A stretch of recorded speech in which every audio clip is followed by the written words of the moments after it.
let me convey the great wishes to all of you. Happy New Year, and the 2021 should be a great year ahead. So I would always, consider my guru, my mentor, my, everything, I would say, because he is the first one to make my career start in '95. So Sri great. R.N.S. Gowda, a professor and then former vice chancellor of our founder, vice chancellor of Bidar University, and a renowned poultry expert in the country. So with these words, I will hand over to Sir for the welcome address and to inaugurate this online discussion forum for the first time we are organizing for the poultry training and educational facilities pan India. All over to R.N.S. sir. Thank you. Thank you very much, Dr. Mahesh. I think I am audible. Yes, sir. I am audible. Yes, sir. To all of you. Yes, yes, sir. Yes. Yes. Very good morning and happy New Year to 2021 to all of you joining us this webinar meeting organized by Central Development Organization.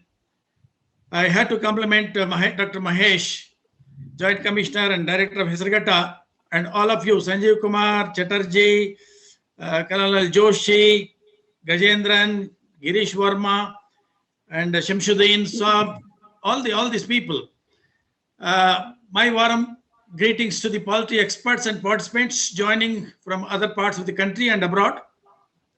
It's my great pleasure, privilege, and honor to be with all of you on this first meeting on discussion on Forum on Pan-India Poultry Training Education Facilities, coordinated by CPDO and Training Institute. I think we all animal husbandry experts, what we can say, isn't it? The poultry experts, so-called, also animal husbandry experts. To begin with, I would like to give you the magnitude of livestock potentiality of our country. Just a brief for a few minutes. India is a rich in livestock wealth and plays an important role in the Indian economy. You all agree with me. There is a saying that livestock wealth is the national wealth, is always there. We are all serving for the livestock wealth only. About 20.5 million people depend upon the livestock sector for their livelihood. Livestock contributed about 16% to the income of small farming holds, and against an average of 14% of the rural households, and this amounts to the livelihood of 2/3 of the rural community. It also provides an employment to the about 8.8% of the population in India and contributes 4.11% GDP and 26% of the total agriculture GDP. You agree with me? Now, what is happening as the income and employment in the crop sector is going down? There is a big shift from crop sector to the non-crop sector, which is again a poultry and dairy. Among the livestock sector, poultry contributes about 125 lakhs crores, accounting about 1% to the national GDP and about 15% of the livestock GDP. Therefore, poultry is the fastest growing and most profitable agribusiness in the current Indian market scenario. As per the statistics of 19 and 20, the poultry sector in India is transformed to advanced techno-commercial sector with about 1.5 lakh crores contribution to the GNP.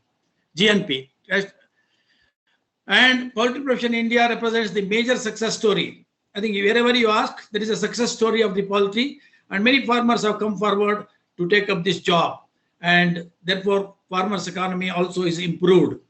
The poultry sector broadly now divided into, of course, from the beginning, divided into two subgroups, sectors, what we can call. One is highly organized sector, another one is very, primitive. That is the rural. We're playing about, see, the organized sector is played by private people. About 80% of the total market share they are holding, whereas the small unorganized farms are about 20% to the total market share. So thus, the poultry farms have transformed from backyard to the industrial proposition today. Therefore, it's a very important in a country like India, as it not only generates income levels, employment opportunities to small farmers, including women, but also brings about desired socio-economic change in the rural areas. You all agree with me. The commercialization of the Indian poultry industry over the past 3 decades have involved sizable investments in poultry breeding, hatching, rearing, modernizing the feed manufacturing processing, and integration also. Therefore, today what we are seeing, the India is ranked about the third largest egg producer, has about 97 billion eggs are produced by 2020, and the fourth largest chicken meat producers in the world. The number of broiler market size is estimated at 4.7 million tons, translating into volume growth of 2% per annum. So the per capita meat consumption is 3.4 kgs per annum. The total broiler meat market size was over 85,000 crores in terms of the retail price today. The leading egg producing states in the India are Andhra Pradesh, Tamil Nadu, Karnataka, Maharashtra, Haryana, and Punjab. The broiler and the layer industry is also well dominated in South India too.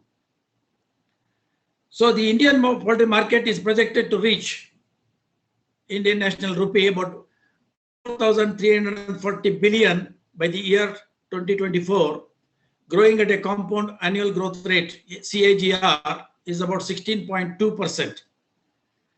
So therefore, to cater the needs of the 1.3 billion population plus population of our country, and their per capita income is increased by 5 to 6% annually, India provides a good market to the poultry.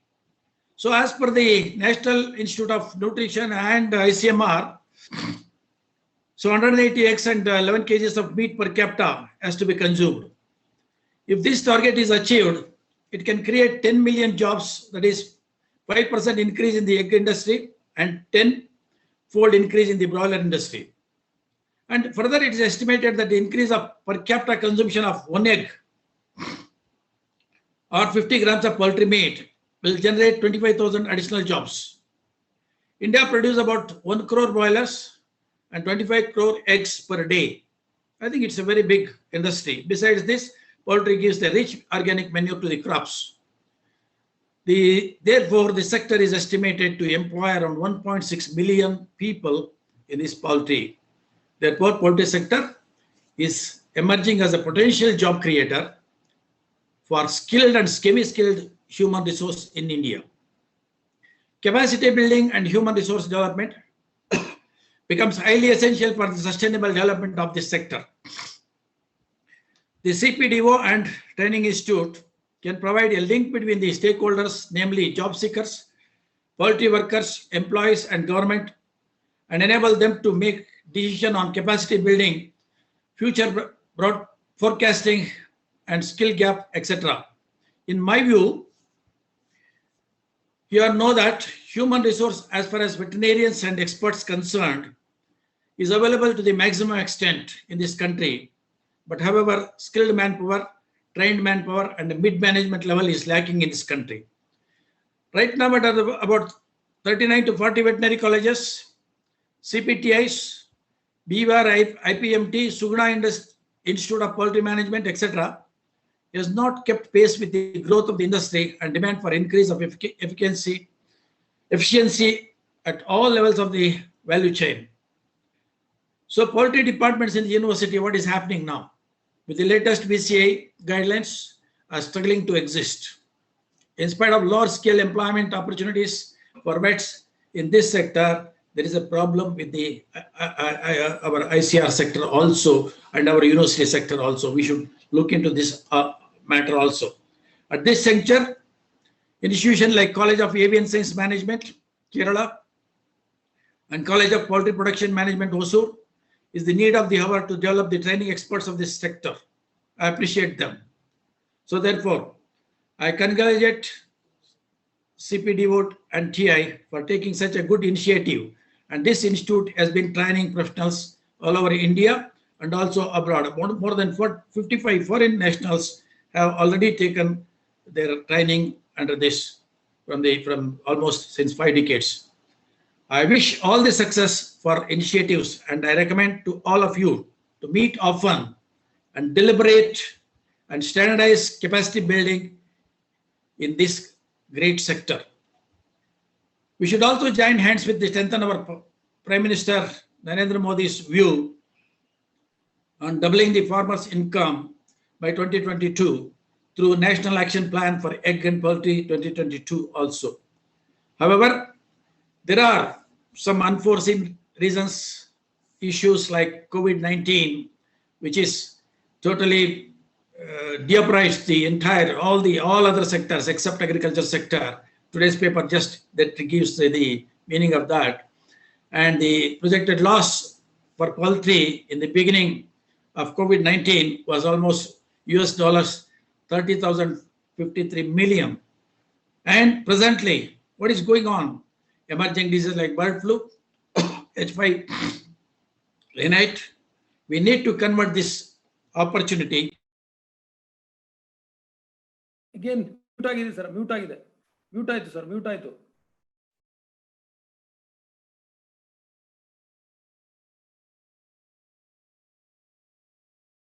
Yes. Yes, sir. You can conclude, sir. No problem. It has come now? It has come, sir. You can concluding remark, helped, sir. Right. Okay.